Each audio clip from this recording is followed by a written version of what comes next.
All right. Okay, we're recording. Okay. Cool. Fan. I'm ready to roll. Question. Yeah.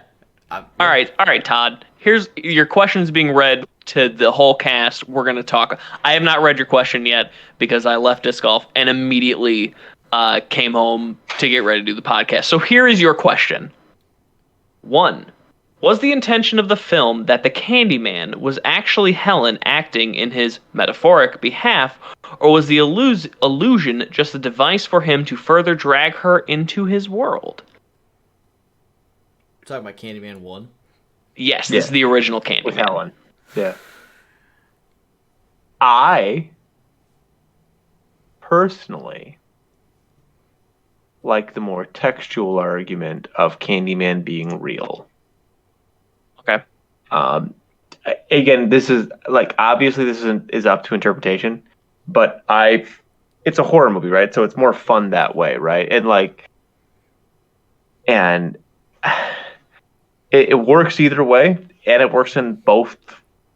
It works in both, not the immediate sequels with Tony Todd, but the remake or the soft reboot. It works as well. That it could be that it's a possession film, but I don't know. I just like the idea of Daniel Robitaille being a real specter. You know, that's my thoughts. Yeah, I agree. Yeah, 'cause I remember- I've always liked it better that way. Sorry, Alan, go ahead. If I remember correctly, in the episode, we talked kind of a bit about. Oh, man, I have to think back because this was a couple weeks ago. A couple months ago at this point. Yeah. Yeah.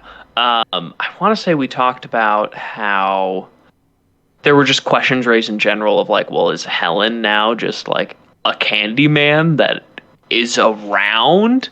And that just seems less satisfying in a way because I think Candyman himself is intrinsically connected to like the black community, and to have like this white woman become like it kind of dilutes that inherent what Candyman is in a way to me to some degree. There is an element of like her becoming a Candyman type and also having like revenge. Like it was just a revenge ghost, which is a much more typical, Sure.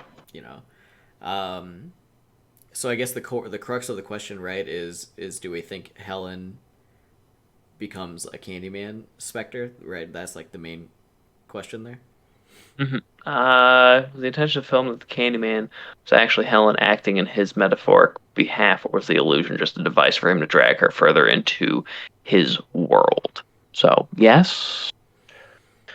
I think even making it real, he still can be dragging her into it. I like the question, and it's a thought-provoking one, but